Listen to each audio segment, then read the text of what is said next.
Tata institute of fundamental research অৰ্থাৎ TIFR নামৰ মৌলিক গৱেষণা প্ৰতিষ্ঠানটো মুম্বাইৰ কলাবা অঞ্চলৰ হোমি ভাবা ৰোডত আছে।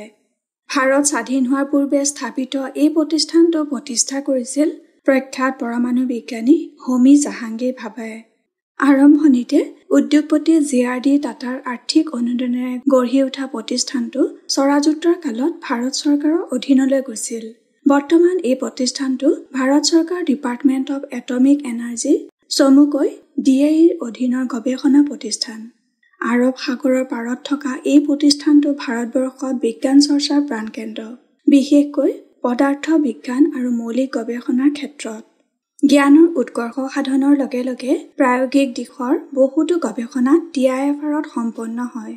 যিসকল বিজ্ঞানীৰ প্ৰতিভা আৰু বৰঙণিৰ বাবে এই প্ৰতিষ্ঠানটো উজলি উঠিছিল, তেওঁলোকৰ ভিতৰত আছে প্ৰখ্যাত মহাকাশ বিজ্ঞানী য়শপাল, গোবিন্দ স্বৰূপ, জয়ন্ত বিষ্ণু নাৰ্লিকৰ, পদাৰ্থ বিজ্ঞানী অশোক সেন, গণিতজ্ঞ হৰিশ চন্দ্ৰ, জৈৱাণু বিজ্ঞানী অবেদ ছিদ্দিকী আদি। তদুপৰি অজস্ৰ বিজ্ঞানীৰ শ্ৰম আৰু সাধনাৰ ফলত এই প্ৰতিষ্ঠানটো দেশৰ ভিতৰতে এটি জ্যেষ্ঠ গৱেষণা প্ৰতিষ্ঠান হিচাপে পৰিগণিত হৈছিল। বৰ্তমানৰ সময়তো TIFR বিজ্ঞানীৰ আৱিষ্কাৰে যেনে ষ্ট্ৰিং থিয়ৰিষ্ট চিৰাজ মিনৱালা, নিউৰ' চাইণ্টিষ্ট শোভা টুলে আদি প্ৰতিষ্ঠানটোক জিলিকাই তুলিছে। চাইণ্টিফিক অফিচাৰ হিচাপে মই যোগ দিয়া বিভাগটো আছিল ডিপাৰ্টমেণ্ট অৱ বায়'লজিকেল ছায়েন্স অৰ্থাৎ DBS। এই বিভাগৰ 13 জন প্ৰফেচৰৰ ভিতৰত ডক্টৰ গৌতম জাৰুৰী আছিল এজন। মই ডক্টৰ জাৰুৰীৰ অধীনতে গৱেষণা কৰিবলৈ তেওঁৰ লেবৰেটৰীত যোগ দিলোঁ।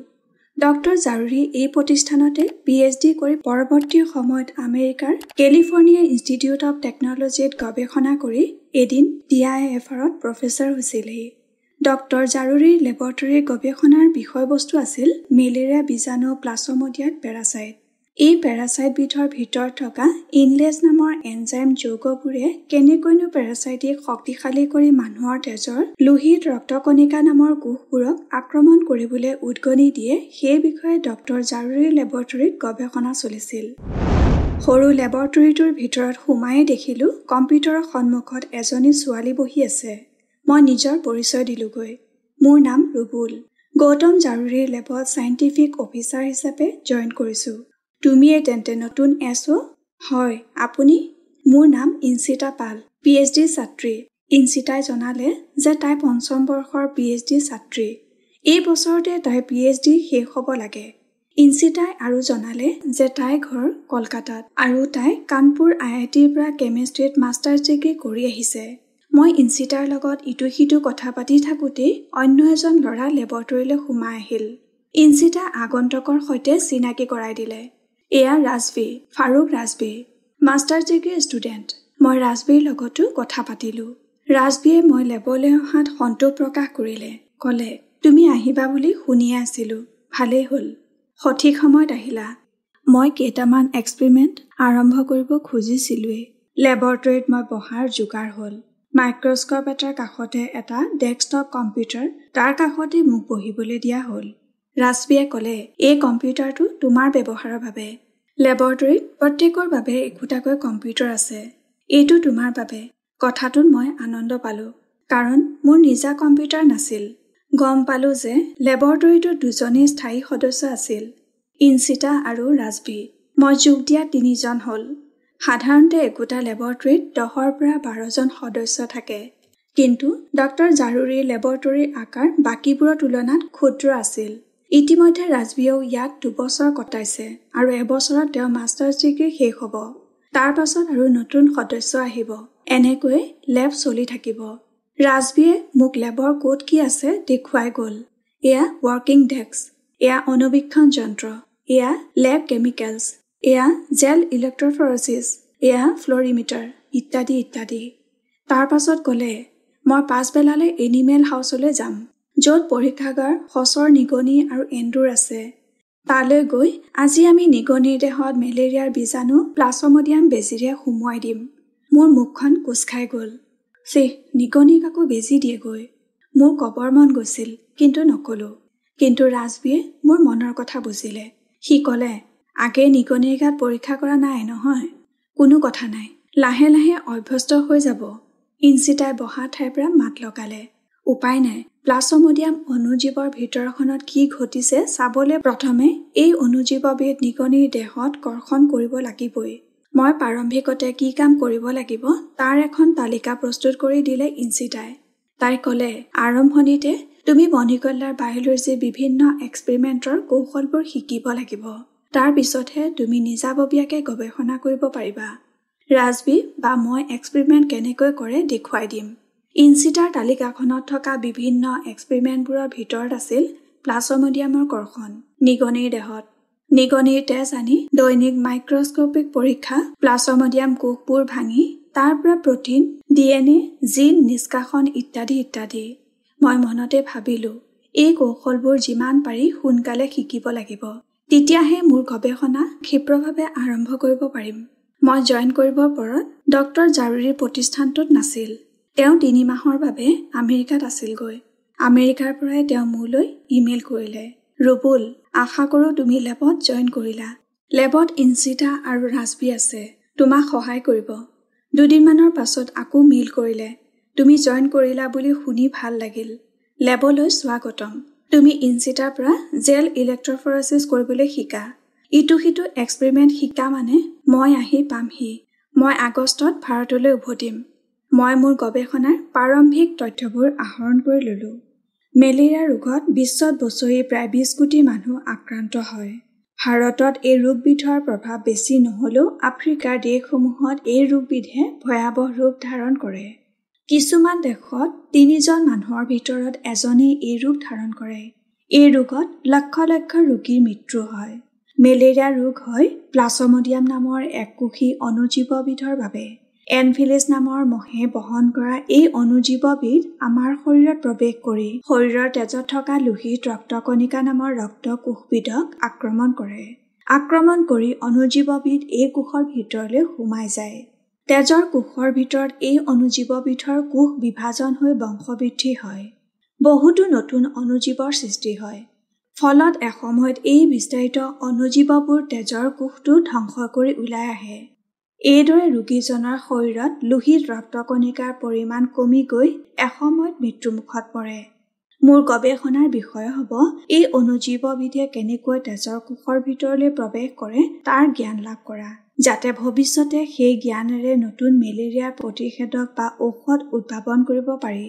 নতুন উদ্যম আৰু নতুন প্ৰতিশ্ৰুতিৰে মই গৱেষণা আৰম্ভ কৰিবলৈ ল'লোঁ। সেই দিনবোৰ আছিল মোৰ জীৱনৰ অতিকৈ আনন্দ আৰু সন্তুষ্টিৰে ভৰা দিন। কাৰণ এফালে চাকৰিৰ দৰমহাৰে ঘৰৰ অভাৱ দূৰ কৰিবলৈ সক্ষম হৈছোঁ, আনফালে বিজ্ঞানৰ এক ৰহস্যময় পৃথিৱীত খোজ দিবলৈ লৈছোঁ। সম্ভাৱনাৰ অন্য এক পৃথিৱীলৈ ক্ৰমশ অগ্ৰসৰ হৈছোঁ।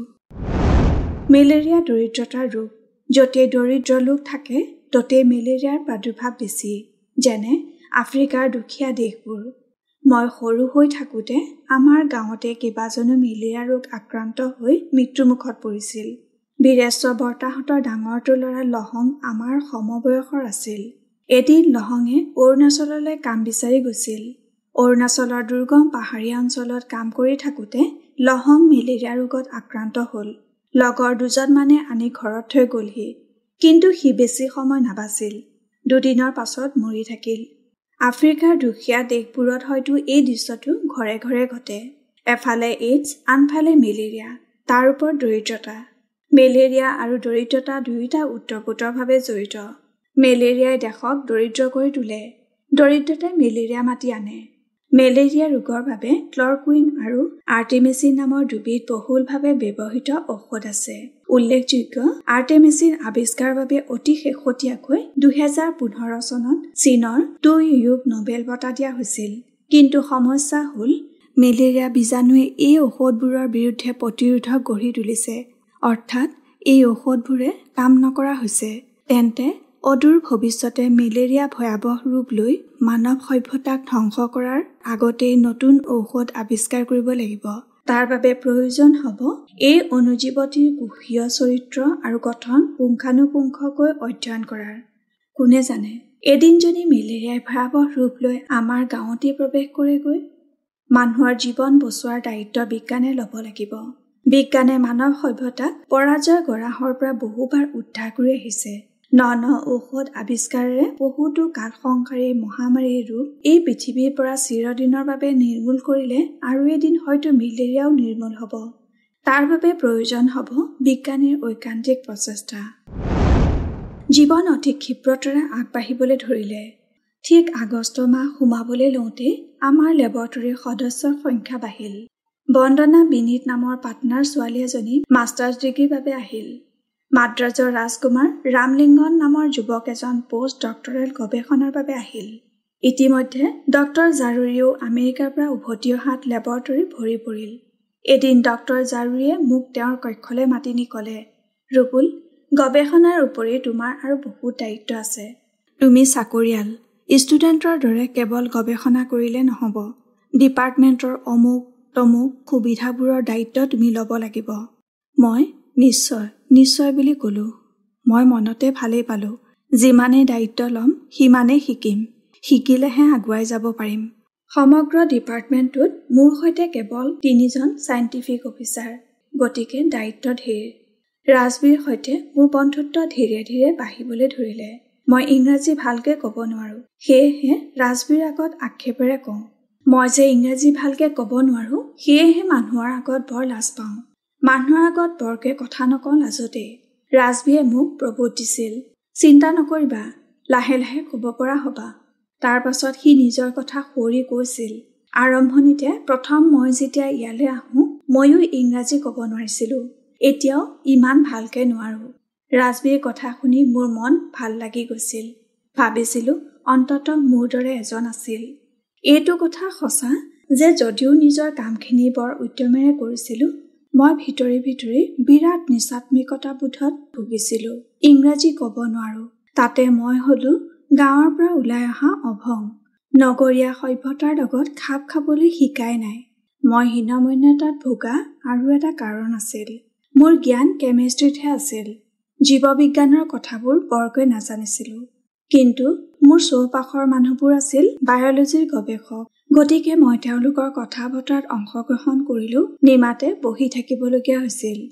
মই ঘৰৰ কথা যিমান পাৰি লুকুৱাবলৈ চেষ্টা কৰিছিলোঁ। ঘৰৰ কথা ক'বলৈ লাজ লাগিছিল। মহানগৰীয়া আধুনিক মানুহৰ আগত গাঁৱৰ ভোকাতুৰ মানুহৰ কথানো কিদৰে কওঁ, মোৰ তেনেকুৱাই ভাৱ হৈছিল।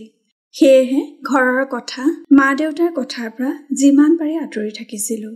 কেতিয়াবা কোনোবাই ঘৰৰ কথা সুধিলে বহু কথা মিছাকৈয়ে কৈ দিছিলোঁ। আমাৰ ঘৰ অমুকহে তমুকহে। কিন্তু ডক্টৰ জাৰুৰীয়ে তলে তলে সকলো অনুমান কৰি মোৰ ঘৰৰ কথাবোৰ গম পাইছিল যেন লাগিছিল। মই মুখেৰে লুকুৱালে কি হ'ল? মোৰ দেহৰ অংগী ভংগীয়ে চাগে সকলো কয়।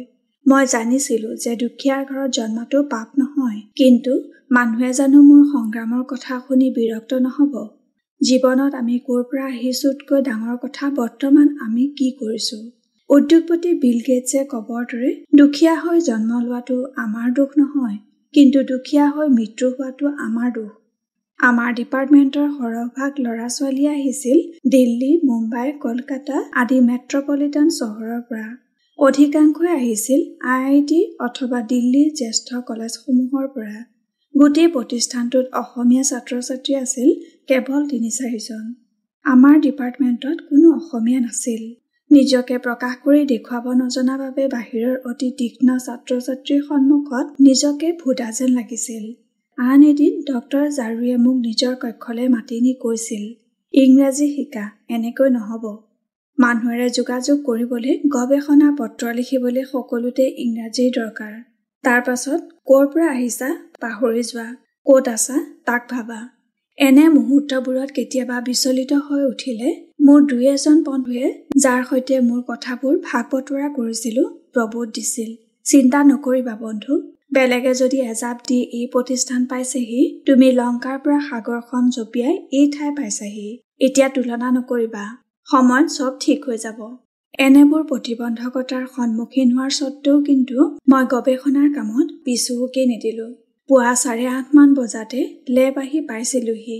প্ৰাতৰাশ কৰি মই সাধাৰণতে এনিমেল হাউচৰ এক্সপেৰিমেণ্টবোৰ প্ৰথমে কৰি লৈছিলোঁ। নিগনিৰ শৰীৰত মেলেৰিয়া বীজাণু কৰ্ষণ কৰা নিগনি দেহৰ পৰা বিভিন্ন কোষ কোশিকা সংগ্ৰহ কৰি সেইবোৰৰ ওপৰত পৰীক্ষা নিৰীক্ষা কৰোঁতে এবেলা গৈছিল। দুপৰীয়া আহাৰ খাই পুনৰ কামত লাগিছিলোঁ। মই সাধাৰণতে ৰাতি 10 মান বজালৈকে এক্সপেৰিমেণ্ট কৰিছিলোঁ।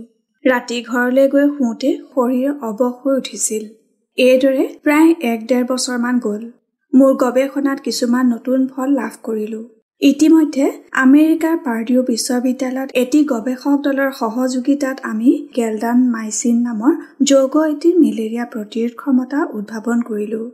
মেলেৰিয়া সংক্ৰমিত নিগনিৰ দেহত এই যৌগটি প্ৰয়োগ কৰাৰ ফলত ভালেমান নিগনিয়ে ৰোগটিৰ পৰা মুক্তি পালে। আমি লক্ষ্য কৰিলোঁ যে এই যৌগটিয়ে নিগনিৰ দেহত নতুন কিছুমান প্ৰভাৱ পেলাবলৈ ধৰিলে, যেনে নিগনিৰ তেজৰ কোষ কিছুমানৰ চৰিত্ৰ সলনি হৈ গ'ল, যাৰ ফলত নিগনিবোৰৰ শৰীৰত মেলেৰিয়া প্ৰতিৰোধ ক্ষমতা গঢ়ি উঠিল। নিগনিৰ তেজত লোহিত ৰক্তকণিকা নামৰ কোষবিধৰ পৰিমাণ কমি গৈ ৰেটিকুলচাইট নামৰ অন্য এবিধ ৰক্তকণিকাৰ পৰিমাণ বাঢ়ি যাবলৈ ধৰিলে।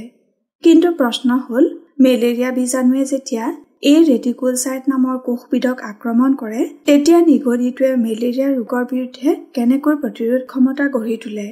এই ৰহস্যময় প্ৰশ্নৰ উত্তৰ দিবলৈ আৰম্ভ হ'ল নতুন এলানি পৰীক্ষা। মুম্বাই এখন কোলাহলৰ চহৰ। য'লৈকে যোৱা যায় তাতেই মানুহৰ সমাগম। CST, Gateway of India, Marine Drive, Colaba causeway, য'লৈকে নাযাওক। কিন্তু এনে নিৰ্মম কোলাহলৰ মাজতো শান্তিৰ নীৰৱতাই বিৰাজ কৰি থাকে এখন ঠাইত। সেয়া হ'ল DIFR চৌহদ। মই কেতিয়াবা আন্ধেৰী অথবা নবী মুম্বাই অঞ্চলৰ পৰা লোকেল ট্ৰেইনৰ ঠেলা হেঁচাত আহি যেতিয়া DIFR চৌহদত ভৰি দিওঁহি, তেতিয়া এটা দীঘল নিশ্বাস এৰিবৰ মন যায়। DIFR মূল বিল্ডিঙৰ তলৰ মহলাত ৱেষ্ট কেণ্টিনখন। এই কেণ্টিনৰ পৰা 500 ফুটমান আনুমানিক দূৰতে আৰৱ সাগৰখন। কেণ্টিনত বহি থাকিলে মন নভৰালৈকে আৰৱ সাগৰৰ নিৰ্মল সৌন্দৰ্য উপভোগ কৰিব পাৰি। বৰ্ষা কালত জিৰ বৰষুণে যেতিয়া মুম্বাইখন ধুই থাকে, তেতিয়া আমাৰ কেণ্টিনত বহি সাগৰৰ ওপৰত সৃষ্টি হোৱা ধূসৰিত সৌন্দৰ্য উপভোগ কৰিব পাৰি। এই সৌন্দৰ্যই শৰীৰলৈ নমাই আনে এক ৰোমাঞ্চকৰ আবেগ। ইমানতো যদি প্ৰাণ নভৰে, তেন্তে একেবাৰে সাগৰৰ পাৰতে বহিব পাৰি। বহিবলৈ প্ৰকাণ্ড শিল কিছুমানৰ যোগাৰ কৰি থোৱা আছে। এই শিলবোৰত বহি দূৰৰ সাগৰৰ এটা পাৰত থকা মালাবাৰ হিলছৰ সৌন্দৰ্য উপভোগ কৰিব পাৰি। নতুবা প্ৰকৃতিৰ ৰূপ উপভোগ কৰাৰ ইচ্ছা নাথাকিলে চকু কাণ মুদি সাগৰৰ তৰ্জন গৰ্জন শুনিব পাৰি। চিন্তাত হেৰাই যাব পাৰি বিজ্ঞানৰ ৰহস্যময় পৃথিৱীত। আচলতে এইটোৱেই হয়, সাগৰৰ পাৰত যেন চকু কাণ মুদি তপস্যাত নিমজ্জিত বিজ্ঞানৰ অলেখ ঋষিমুনি। DIFRত থকা সময়খিনিত মই এজন অতি তীক্ষ্ণ বুদ্ধিৰ অসমীয়া ছাত্ৰৰ সংস্পৰ্শলৈ আহিছিলোঁ। তেওঁ কোনোবা এখন IITত পঢ়ি আমাৰ প্ৰতিষ্ঠানত PhD কৰিবলৈ আহিছিল। তেওঁৰ দৰে ইমান মেধাৱী অসমীয়া ছাত্ৰ জীৱনত খুব কমেই লগ পাইছিলোঁ। তেওঁৰ অসম প্ৰীতি আছিল সাংঘাতিক। সেয়েহে কেতিয়াবা কৈছিল, নিউটনে ইংলেণ্ডত যেতিয়া গতিৰ সূত্ৰ কলন গণিত আৱিষ্কাৰ কৰিছিল, তেতিয়া আমাৰ অসমৰ মানুহে খোল তাল লৈ গান বাজনা কৰি আছিল। আধুনিক মানুহে দৈনন্দিন জীৱনত ব্যৱহৃত এপদ সম্পদো যদি আমাৰ অসমীয়াই আৱিষ্কাৰ কৰিলেহেঁতেন, তেন্তে অসমীয়াৰ কৃষ্টি সংস্কৃতি বহু পৰিমাণে অটুট থাকিলেহেঁতেন। এই তীক্ষ্ণধী ছাত্ৰজন কালৰ সোঁতত ক'ত হেৰাই গ'ল তাৰ কোনো সুসূত্ৰ নাপাওঁ। কিন্তু মোৰ দৃঢ় বিশ্বাস যে তেওঁ য'তেই নাথাকক কিয় মানৱতাৰ অৰ্থে জ্ঞানৰ অন্বেষণ কৰি যাব। ফেব্ৰুৱাৰী মাহৰ মাজভাগত এদিন মোৰ এক্সপেৰিমেণ্ট কিছুমান বিফল হোৱাত বিষণ্ণ মনেৰে সাগৰৰ পাৰত বহিলোগৈ। নিগনিৰ তেজৰ ৰেটিকুলচাইটৰ পৰা মেলেৰিয়া বীজাণু আহৰণ কৰিব খুজিছিলোঁ, কিন্তু নিগনিবোৰ কোনো কাৰণত মৰি থাকিল। তাৰ মানে মোৰ পৰৱৰ্তী এক্সপেৰিমেণ্টৰ বাবে 1 সপ্তাহমান ৰ'ব লাগিব। এসময়ত সাগৰৰ পাৰৰ পৰা উঠি কেণ্টিনৰ ফালে গ'লো। বেষ্ট কেণ্টিনত দুপৰীয়াৰ আহাৰ পৰিৱেশন কৰিলে। খাবলৈ সিমান মন নাছিল যদিও কৰিবলৈ একো নথকাত খোৱাৰ বাবে পতা মানুহৰ শাৰীত থিয় দিলোগৈ। তেনেতে ডক্টৰ জাৰুৰী আহি মোৰ পিছফালে থিয় হ'লহি। মই সম্ভাষণ জনালোঁ। ডক্টৰ জাৰুৰীয়ে ওলোটাই সুধিলে, এক্সপেৰিমেণ্ট কেনে চলিছে? মই ক'লো যে সিমান ঠিক নহয়, কাৰণ মোৰ নিগনিবোৰ মৰি থাকিল। ডক্টৰ জাৰুৰীয়ে সুধিলে, কি এক্সপেৰিমেণ্ট? মই ক'লো যে ৰেটিকুলচাইটৰ পৰা মেলেৰিয়েল পেৰাচাইট আহৰণ কৰিব খুজিছিলোঁ, কিন্তু অজ্ঞাত কাৰণত নিগনিবোৰ মৰিল। আমি নিজৰ প্লেটত খোৱাৰ বস্তু ল'লো। মই ভেজ পোলাও, কণী 2টা আৰু চিকেন কাৰী ল'লো। আমি খোৱাৰ আহাৰ লৈ টেবুল এখনত বহিলোগৈ, সাগৰৰ ফালে মুখ কৰি। খোৱা আৰম্ভ কৰাৰ পিছত ডক্টৰ জাৰুৰীয়ে পুনৰ আৰম্ভ কৰিলে। নৰ্থ ইষ্টৰ খবৰ কি? ভালেই। ভায়োলেন্সবোৰ কমিছেনে অলপ? আগতকৈ কমিছে, কিন্তু ক'ব নোৱাৰি কোনদিনা হঠাৎ বোমা ব্লাষ্ট হৈ যায়। হয় নেকি? ডক্টৰ জাৰুৰীয়ে অলপ ৰৈ আকৌ ক'লে, যোৱা ডিচেম্বৰ মাহত মই গুৱাহাটীৰ IITলৈ গৈছিলোঁ TIFRৰ বাছনি পৰীক্ষা কণ্ডাক্ট কৰিবলৈ। দেখিলোঁ গুৱাহাটীখন বৰ বেয়াকৈ ধ্বংস হৈছে। গুৱাহাটীৰ জৈৱ বৈচিত্ৰ্য হেৰাই গৈছে, প্ৰদূষণৰ মাত্ৰা বাঢ়িছে। মই যোগ দিলোঁ, কেৱল গুৱাহাটীতে নহয়, সমগ্ৰ উত্তৰ পূৰ্বাঞ্চলতে তেনে হৈছে। আমি আকৌ খোৱাত মগ্ন হলোঁ। দূৰত সাগৰত এখন জাহাজ ধীৰে ধীৰে অসীমলৈ যাত্ৰা কৰিছে। সাগৰৰ পাৰৰ শিলবোৰত খেনুৱে গৈ বহিছেগৈ। তাৰ পাছত ডক্টৰ জাৰুৰীয়ে পুনৰ ৰিচাৰ্চৰ কথা আৰম্ভ কৰিলে। জানা, যিবোৰ অণুজীৱৰ ৰেটিকুলচাইট কোষবোৰ আক্ৰমণ কৰে, সেই অণুজীৱবোৰৰ কোষৰ আৱৰণত মেমব্ৰেন, কি প্ৰটিন বা এণ্টিজেন আছে সেয়া পুংখানুপুংখকৈ অধ্যয়ন কৰাটো ভাল হ'ব। মই ক'লো, নিশ্চয়, কিন্তু তাৰ বাবে মাছ স্পেক্ট্ৰমেট্ৰিৰ প্ৰয়োজন হ'ব। একাচেকা মাছ স্পেক্ট্ৰমেট্ৰি নহয়, প্ৰটিন যৌগ চিনাক্ত কৰিব পৰা মাছ স্পেক্ট্ৰমেট্ৰি লাগিব। ডক্টৰ জাৰুৰীয়ে ক'লে, নিশ্চয়। মই ক'লো, আমাৰ ইয়াত দেখোন তেনেকুৱা সুবিধা নায়েই। তেনেকুৱা সুবিধা আমাৰ ইয়াত স্থাপন কৰিবলৈ হ'লে বহু কোটি টকাৰ প্ৰয়োজন হ'ব। ডক্টৰ জাৰুৰীয়ে ক'লে, চাওঁচোন। আমি খাই বৈ লেবৰেটৰীলৈ উভতি গ'লো, ডক্টৰ জাৰুৰী নিজৰ কক্ষলৈ। কিন্তু অলপ পাছত ডক্টৰ জাৰুৰীয়ে আহি ক'লেহি, আহাচোন মোৰ কক্ষলৈ। মই তেওঁৰ পিছে পিছে গৈ তেওঁৰ কক্ষত উপস্থিত হ'লোগৈ।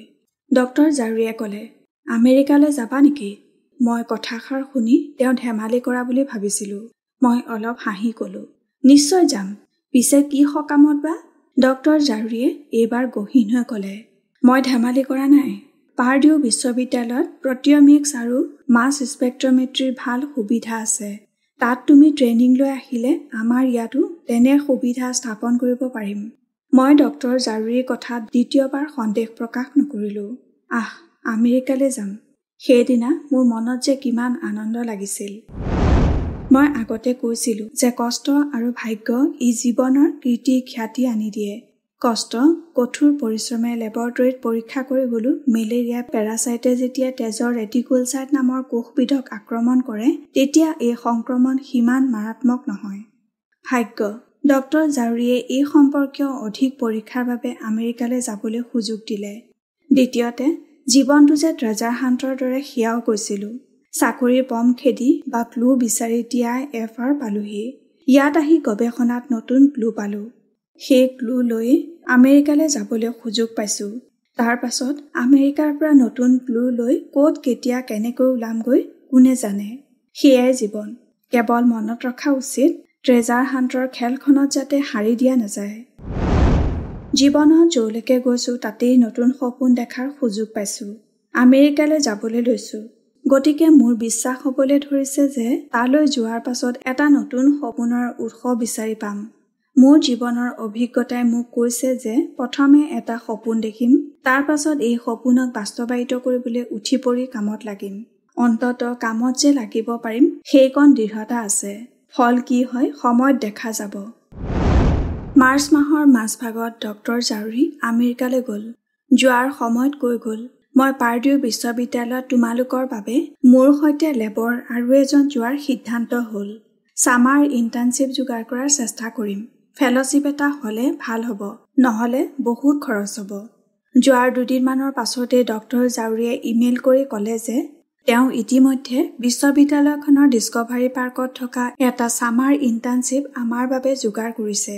আমি উৎফুল্লিত হৈ উঠিলোঁ। তাৰ মানে আমি আমেৰিকাৰ পৰা ফেল'শ্বিপ পাম। তাৰ বাবে আমি যাৱতীয় পত্ৰ ভৰাই পঠিয়ালেই হ'ল। কিন্তু সমস্যা হ'ল মোৰ পাছপৰ্ট নাই। মই 5 দিনাই ট্ৰেইনেৰে গুৱাহাটীলৈ ৰাওনা হ'লোঁ। গুৱাহাটী পাৰপত্ৰ অফিচত কেইবামাহৰ আগতেই মই পাছপৰ্ট এপ্লাই কৰিছিলোঁ। কিন্তু তেতিয়ালৈকে মোৰ পাছপৰ্ট অহাৰ কোনো সম্ভেদ পোৱা নাছিলোঁ। গুৱাহাটীত তৎকাল সেৱাৰ যোগেদি যেনিবা পাৰপত্ৰ 2 দিনতে পালোঁ। মই পুনৰ ট্ৰেইনেৰে মুম্বাই আহি পাওঁতে এপ্ৰিল মাহ সোমাল। মুম্বাইলৈ আহি গম পালোঁ যে পাৰ্ডিউ বিশ্ববিদ্যালয়ত আমি ভাগ ল'বলগীয়া গ্ৰীষ্মকালৰ প্ৰগ্ৰেমটো মে' মাহৰ মাজভাগতে আৰম্ভ হ'ব। আমি মে'ৰ 19 তাৰিখৰ ভিতৰত গৈ পাবগৈ লাগে। মনত খদমদম লাগিল। ইফালে ভিছা এপ্লাই কৰিবৰ বাবে প্ৰয়োজনীয় DS 2019 কাগজখন আমেৰিকাৰ পৰা তেতিয়াও আহি পোৱা নাই। অৱশেষত যেনিবা এদিন এই কাগজখনো আহি পালে। তেতিয়ালৈ হাতত সময় এমাহো নাই। মোৰ আন এটা সমস্যা হ'ল, আমেৰিকালৈ যাবলৈ হাতত ফুটাকুৰি এটাও নাই। কথা হৈছিল যে যিহেতু পাৰ্ডিউ বিশ্ববিদ্যালয়ৰ ফেল'শ্বিপ লৈ যাম, আমাৰ প্ৰতিষ্ঠানে তালৈ যাবৰ বাবে এটকাও নিদিয়ে। প্ৰথমে নিজৰ পইচাৰে আমেৰিকালৈ যাব লাগিব। এবাৰ তাত উপস্থিত হোৱাৰ পাছত যেনিবা ফেল'শ্বিপৰ টকাৰে সকলো চম্ভালিব পৰা যাব। মই কি কৰোঁ উপায় নাপালোঁ। উপায় নাপাই এদিন ডক্টৰ জাৰুৰীলৈ ইমেইল কৰিলোঁ। আপোনাক ক'বলৈ লাজেই লাগিছে, মোৰ ওচৰত এটকা পইচাও নাই। বিশ্বাস কৰক, মই পাছপৰ্টৰ বাবে যোৱা মাহত ঘৰলৈ যাওঁতে আনৰ পৰা 3000 টকা ধাৰলৈ লৈ গৈছিলোঁ। ঘৰৰ পৰা আহি যেনিবা দৰমহা পালোঁ, কিন্তু দৰমহাৰ টকাৰে ভিছা এপ্লাই কৰা আদি অন্যান্য কামবোৰ কৰিবলৈ হ'বহে। এতিয়া কি কৰোঁ ভাবি পোৱা নাই। ডক্টৰ জাৰুৰীৰ উত্তৰ আহিল, চিন্তা নকৰিবা, DIFR একাউণ্টৰ পৰা শীঘ্ৰেই লোন এটা লোৱা, 1 লাখ মান টকাৰ। ইয়াৰ পৰা উভতি যোৱাৰ পাছত লোনটো মাৰি দিব পাৰিবা। ডক্টৰ জাৰুৰী বৰ দয়ালু মানুহ আছিল। তেওঁ তলে তলে আৰু এটা ব্যৱস্থা কৰিছিল। তেওঁ ডিপাৰ্টমেণ্টক খাতিৰ কৰি মোক 30,000 টকা দিবলৈ কৈছিল। তেওঁ হেনো কৈছিল, ল'ৰাটো বৰ দুখীয়া ঘৰৰ, তাক কেইহাজাৰমান টকা দান দিব পাৰিলে তাৰ বৰ উপকাৰত আহিব। এই কথাটোৱে মোক পাছত কন্দুৱাই তুলিছিল। হাতত আৰু 20 দিন। ভিজাৰ দিন আহিল। মনত আকৌ উখল মাখল লাগিল। ভিজা যদি নাপাওঁ, তেতিয়া জীৱনৰ সকলো ৰং আনন্দ যেন মষিমূৰ হৈ যাব। ভিজা ইণ্টাৰভিউৰ দিনা পুৱা 8 বজাতে গৈ মুম্বাইত থকা আমেৰিকাৰ দূতাবাসৰ বাহিৰত ইতিমধ্যে লাগি থকা মানুহৰ শাৰীত থিয় হলোগৈ। এজন এজনকৈ মানুহবোৰক ভিতৰলৈ যাবলৈ দিয়া হ'ল। কঠোৰ নিৰাপত্তাজনিত পৰীক্ষাৰ পাছত নিৰ্দিষ্ট স্থানত উপস্থিত হৈ ইণ্টাৰভিউৰ বাবে অপেক্ষা কৰিলোঁ। আৰু বহু সময়ৰ অপেক্ষাৰ অন্তত ইণ্টাৰভিউৰ বাবে নিমন্ত্ৰণ আহিল। সৰু ইণ্টাৰভিউৰ বুথ এটাত সোমাই ইণ্টাৰভিউ লোৱাৰ অফিচাৰজনৰ মুখামুখি হ'লোঁ। গ্লাছ উইণ্ডৰ সিপাৰে বহি থকা অফিচাৰজনৰ সৈতে মাইক্ৰফোনেৰে যোগাযোগ কৰিলোঁ। তেওঁ মোৰ DS 2019খন বিচাৰিলে। তাৰ পাছত মোৰ গৱেষণা সংক্ৰান্তীয় 2-এটা প্ৰশ্ন সুধিবলৈ ধৰিলে। ইণ্টাৰভিউৰ শেষত ক'লে, অভিনন্দন, আপোনাৰ ভিছা এপ্ৰুভ হৈ গৈছে। আনন্দ মনেৰে সেইদিনা সন্ধিয়াই VFS অফিচৰ পৰা ভিছা সম্বলিত পাছপৰ্ট আনিলোগৈ। আমেৰিকালৈ যাবলৈ ইণ্ডিয়ান এয়াৰলাইন্স বিমানত টিকট কৰাও হৈ গ'ল। 14 মে'ত আৰম্ভ হ'ব যাত্ৰা। 14 মে'ৰ পুৱা 7 বজাত আমাৰ ফ্লাইট থকাৰ বাবে আগদিনা ৰাতিয়ে আমি এয়াৰপৰ্টলৈ যাব লগা হৈছিল। ফলত আগদিনা গধূলিয়ে মই ঘৰলৈ ফোন কৰি মাহঁতৰ লগত কথা পাতিব লগা হ'ল। সন্ধিয়া ফোন কৰি গম পালোঁ যে দিনত হেনো আমাৰ ঘৰত কেইজনমান গাঁৱৰ ভকতক মাতি আনি সকাম পাতিছিল। মই আমেৰিকালৈ যোৱাৰ বাবে প্ৰাৰ্থনা এভাগ কৰিবলৈ। কথাটো অৱশ্যে মাহঁতে গোপনে ৰাখিব বিচাৰিছিল, কাৰণ এইবোৰ কথা গম পালে মই ভাল নাপাম সেইটো ভাবি। পিছে পৰিয়ালৰ অন্য সদস্যই মোক এই খবৰ দি বৰ গোপনভাৱে দিলে। মাহঁতৰ মন বেয়া লাগিব বুলি মই ওলোটাই একো নকলোঁ। গধূলি মই ঘৰলৈ ফোন কৰোঁতে পৰিয়ালৰ সকলো সদস্য ওচৰ চাপি আহিল। সকলোৱে কথা পাতিব বিচাৰিলে, কিন্তু মায়ে চিঞৰি চিঞৰি ক'লে, আজি ফোন কোনেও নাপাওঁ। মোৰ ল'ৰা আজি আমেৰিকালৈ যাব, তহঁতে তাৰ মূল্য বুজি নাপাওঁ। ৰাতি 3:30 বজাতে এয়াৰপৰ্টলৈ গ'লোঁ। ইমাইগ্ৰেশ্যনৰ সকলো কাম সম্পূৰ্ণ কৰি এসময়ত পুৱাৰ ফ্লাইটৰ বাবে অপেক্ষা কৰি ৰ'লোঁ। এয়াৰপৰ্টত বহি থাকোঁতে ঘৰলৈ মনত পৰিল, দূৰত ঘুমটিয়াই থকা গাঁওখনলৈ, ৰাতিৰ আন্ধাৰত নিস্তব্ধে শুই থকা পজাঘৰবোৰলৈ। এবাৰ ভাবিলোঁ ঘৰলৈ ফোন লগাই চাওঁ, কি জানিবা মানুহবোৰ সাৰে আছে। ফোনটো বাজিল, ৰিং হৈ হৈ কাটি গ'ল। মনতে ভাবিলোঁ সকলো চাগে নিদ্ৰামগ্ন। পুৱা ফ্লাইটত বৰ্ডিং কৰাৰ আগতে আকৌ এবাৰ ফোন লগালোঁ। এইবাৰ ফোন ৰিং হোৱা মাত্ৰকে মায়ে ধৰিলে। মই ক'বলৈ পোৱাৰ আগতে মায়ে ক'বলৈ ধৰিলে, কালি ৰাতি তই ফোন কৰিছিলি, মই নাপালোঁ। বাপেৰে যিহে কাণ্ড কৰিলে। মই উৎসুকতাৰে সুধিলোঁ, কিয়, কি হ'ল? মায়ে ক'লে, তই গধূলি ফোন কৰোঁতে ঘৰত নাছিল নহয় হতশ্ৰী হোৱা বাপেৰে। ৰাতি আহি তোলৈ ফোন কৰিম বুলি কুকুৱাই আছিল। মই ক'লোঁ আজি কোনেও ফোন নাপাওঁ। ৰাতি মই ফোনটো শিতানত লৈ শুই থাকিলোঁ। কেতিয়ানো জহনীত যোৱা বাপেৰে আহি লৈ গ'ল গমেই নাপালো। কথা পাতিম বুলি নিছিলে, পিছে নাক বজাই বজাই শুইহে থাকিলগৈ। মই মাৰ কথাত আমোদ পাই হাঁহিলো। বেচেৰা দেউতাটো। পুৱা 7 বজাৰ পাছতে আমাৰ বিমান উৰিবলৈ সাজু হ'ল। পূবত সূৰ্যোদয় হৈছে।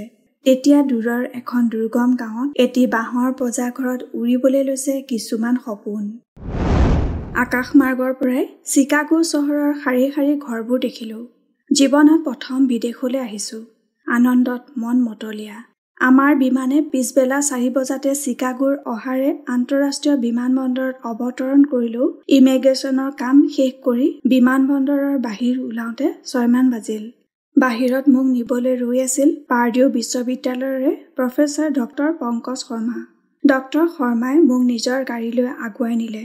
তেওঁৰ সৈতে চিকাগো চহৰৰ মাজে মাজে ৱেষ্ট লাফায়াটে চহৰলৈ অগ্ৰসৰ হওঁতে চহৰৰ শাৰী শাৰী সুৰম্য অট্টালিকাবোৰ দেখি বিস্ময় মানিলো।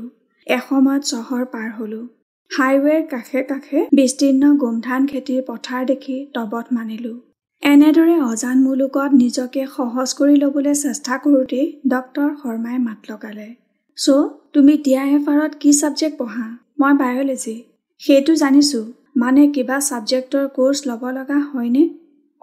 এটা ছাবজেক্টৰ কোৰ্চ লৈছিলোঁ। Maths in molecular biology. কি ক'লা? মেথলজি? নহয়, মলিকুলাৰ বায়'লজি। তুমি বায়'লজিৰ হৈ মেথলজিৰ ছাবজেক্ট কিয় পঢ়িছা? মই বুজি উঠিলোঁ যে মোৰ পুতলগা ইংৰাজী ডক্টৰ শৰ্মাই বুজি পোৱা নাই। মই তেওঁক এই সাধাৰণ কথাটি বুজাবলৈ আপ্ৰাণ চেষ্টা কৰিলোঁ। শেষত তেওঁ ক'লে, অ'কে, হ'ব দিয়া। মই জানো যে মোৰ অত প্ৰচেষ্টাৰ অন্ততো তেওঁ বুজি নাপালে। আমি হাইৱেৰ মাজেদি তীব্ৰ গতিৰে গৈ থাকোঁতে পশ্চিমত লাহে লাহে বেলিটো ডুবিবলৈ ধৰিলে। ডুবন্ত বেলিৰ ৰঙা পোহৰৰ আঁচোৰ আহি আমাৰ গাড়ীৰ খিৰিকীত পৰিলহি। বেলিটো ডুবা দেখি মোৰ ভাৱ হ'বলৈ ধৰিলে। এই বেলিটোৱে অলপ সময়ৰ পাছত গৈ আন্ধাৰত শুই থকা আমাৰ গাঁওখন জগাই দিবগৈ। তেতিয়াই মাহঁতৰ মোলৈ মনত পৰিব। নহয়, আচলতে মই মাহঁতক স্মৰণ কৰি থকা কথাটো বেলিটোৰ পোহৰে বহন কৰি লৈ যাব আৰু পুৱাই মাহঁতৰ মগজুত সিঁচি দিব। তেতিয়াহে সিহঁতৰ মোলৈ মনত পৰিব। তন্ময়তাৰে নানান কথা ভাবি ভাবি আহি থাকোঁতে ৱেষ্ট লাফায়াটে পালোহি। পাৰ্ডিউ বিশ্ববিদ্যালয়ৰ চৌহদত তেতিয়া শান্ত সৌম্য পৰিৱেশ। ইতিমধ্যে চৌপাশ আন্ধাৰে আৱৰি ধৰিলে। ষ্ট্ৰীট লাইটৰ ভাস্কৰতাত বিশ্ববিদ্যালয়ৰ চৌহদটো জিলিকি উঠিল অত্যাধিক পৌৰাণিক গৃহবোৰ। ডক্টৰ শৰ্মাই মোক পোনে পোনে খানা খাজানা নামৰ ৰেষ্টুৰাঁ এখনলৈ লৈ গ'ল। ক'লে, আজি তুমি ইয়াৰ পৰাই কিবা এটা কিনি লৈ যোৱা, ৰাতি খাবাগৈ। ডক্টৰ শৰ্মাই মোক খোৱাৰ আহাৰ অলপ কিনি দিলে। তাৰ পাছত তেওঁ মোক মই থাকিবলগীয়া এপাৰ্টমেণ্টটোলৈ লৈ গ'ল। এপাৰ্টমেণ্টত মোৰ হ'বলগীয়া ৰুমমেট ৰৈ আছিল। ইতিমধ্যে ৰাতি হৈ অহাত প্ৰচণ্ড ভাগৰে মোৰ শৰীৰ হেঁচা মাৰি ধৰিছিল। মই গৈ বিচনাত পৰিলোগৈ। তেতিয়ালৈ চাগে আমাৰ গাঁৱৰ সকলো মানুহ শোৱাপাটিৰ পৰা উঠিল। মই পিছদিনা সন্ধিয়াহে ঘৰলৈ ফোন কৰিবলৈ সুবিধা পালোঁ। মোৰ ৰুমমেটৰ মোবাইলৰ পৰাই ফোন কৰিলোঁ। ঘৰত উদ্বিগ্নতাৰে ৰৈ আছিল মোৰ খবৰ পাবলৈ। মই কুশলে আহি পোৱা বুলি খবৰ দিলোঁ। মায়ে খবৰ দিলে, আজি ঘৰটোৰ মুধচ চোৱাবলৈ মানুহ মাতিছোঁ। ঘৰৰ মুধচটো বতাহে নিলে। মোৰ অলপ হাঁহি উঠিল। সেই মুধচডাল আৰু বতাহে কিমান নিনিয়ে। মই ভাবিলোঁ, কিন্তু দুখটোতো মোৰেই। মই যে ঘৰ এটা সাজি দিব পৰা নাই। মই মনতে সংকল্প ল'লোঁ। এইবাৰ ফেল'শ্বিপত বহা টকাৰে আৰু এই মাহকেইটাত TIFRত জমা হৈ থকা দৰমহাৰ টকাৰে ঘৰ সজাৰ কাম আৰম্ভ কৰিব লাগিব। ইয়াৰ পৰা উভতি গ'লে আৰম্ভ কৰিব লাগিব। পৰৱৰ্তী দিনকেইটাত মই পাৰ্ডিউৰ পৰিৱেশ বেছ উপভোগ কৰিলোঁ। মে' মাহৰ পুৱাবোৰ কুঁৱলীৰে সিক্ত হৈ থাকে। মসৃণকৈ কটা ঘাঁহেৰে পৰিপূৰ্ণ য়াৰ্ডবোৰত যেন বাগৰি দিবৰ মন যায়। চৌপাশ উজ্জ্বল, বসন্তৰ কমোষ্ণতাত শৰীৰ শিহৰিত। কি ৰোমাঞ্চকৰ এই অনুভৱ! পুৱা নিয়ৰসিক্ত দুৱৰীত দৌৰি থকা শহাবোৰ দেখিলে মৰম কৰিবৰ মন যায়। অন্তৰ গলোৱা এই দৃশ্যবোৰ চাই চাই মই দিন কটাবলৈ ধৰিলোঁ। ডক্টৰ জাৰুৰী তেতিয়াও পাৰ্ডিউ বিশ্ববিদ্যালয়তে আছিল। তেওঁ প্ৰায়ে পাৰ্ডিউ ভ্ৰমণ কৰে, কাৰণ তেওঁৰ পত্নী ইয়াৰে চাকৰিয়াল আৰু জীয়েক দুজনীও পাৰ্ডিউতে পঢ়িছিল। এদিন তেওঁ মোক বিশ্ববিদ্যালয়ৰ ডিস্কভাৰী পাৰ্কত থকা বেনলি বায়'চায়েন্স ডিপাৰ্টমেণ্টলৈ লৈ গ'ল। তাতে মোৰ গৱেষণাৰ কাম হ'ব পৰৱৰ্তী 3 মাহ। ডক্টৰ জাৰুৰীয়ে মোৰ গৱেষণাৰ নতুন গাইডজনক চিনাকি কৰি দিলে। তেওঁৰ নাম ডক্টৰ ইৰি আদামে। 6 ফুটমান ওখ মানুহজন চেক গণৰাজ্যৰ পৰা অহা। অৱশ্যে এতিয়া তেওঁৰ আমেৰিকাৰে স্থায়ী বাসিন্দা। টচবজীয়া গোল আৰু উফন্দা গাল, মসৃণকৈ ফণিয়াই পিছফালে চুলি বন্ধা মানুহজনক হলিউডৰ নায়ক যেন লাগিছিল। তেওঁৰ ইংৰাজীত ইউৰোপীয় ঠাঁচ আছে যদিও বুজি পোৱা যায়। ডক্টৰ আদামেকে মোক তেওঁৰ অধীনত PhD কৰা পেজ নামৰ ছাত্ৰী এজনীৰ সৈতে চিনাকি কৰাই দিলে। পেজে মোক পট্ৰিয়মিক্স আৰু মাছ স্পেক্ট্ৰমেট্ৰি শিকাব। কেইদিনমানৰ পাছত ডক্টৰ জাৰুৰীয়ে ক'লে যে মই মোৰ গৱেষণাৰ এটি প্ৰেজেণ্টেশ্যন দিব লাগে। তেওঁ ইণ্ডো-US-ৰ এটি অনুদান আয়োগৰ ওচৰত আমাৰ গৱেষণাৰ বাবে আৰ্থিক অনুদানৰ আবেদন কৰিছে। মই হ'ব বুলি ক'লো। ডক্টৰ জাৰুৰীয়ে ক'লে যে মই প্ৰথমতে প্ৰেজেণ্টেশ্যন তেওঁক আৰু ডক্টৰ আদামেকক এবাৰ দেখুৱাই ল'ব লাগে। মই প্ৰেজেণ্টেশ্যন তৈয়াৰ কৰি এদিন ডক্টৰ জাৰুৰী আৰু ডক্টৰ আদামেকৰ সৈতে বহিলোঁ। মোৰ পুতৌ লগা ইংৰাজীৰ বাবে মই যি ক'ব খুজিছিলোঁ সেয়া ক'ব নোৱাৰিলোঁ। ডক্টৰ জাৰুৰী খঙত অগ্নিশৰ্মা হৈ উঠিল। তেওঁ কৰ্কশ মাতেৰে ক'লে, ৰুবুল, তুমি ইংৰাজী ক'বলৈ জানিবই লাগিব। ন' এক্সকিউজ। কওঁতে তেওঁৰ বগা গালখন ৰঙচুৱা হৈ পৰিল। ডক্টৰ আদামেকে উপায়হীনভাৱে বহি থাকিল। ডক্টৰ আদামেকৰ সন্মুখত মই বৰ লাজ পালোঁ। মই বুজিছোঁ যে মোৰ যোগাযোগৰ দিনতা ডক্টৰ জাৰুৰী উদ্বিগ্ন হৈ উঠিছে। তেওঁ মোৰ প্ৰতি থকা পুত্ৰস্নেহ মৰমৰ বাবেই এইদৰে খং কৰিছে। সেইদিনা এপাৰ্টমেণ্টলৈ উভতি আহি মই হৃদয়ংগম কৰিলোঁ। ডক্টৰ জাৰুৰীয়ে ঠিকেই কৈছে, মই ইংৰাজী জানিবই লাগিব। তাৰ কোনো এক্সকিউজ নাই।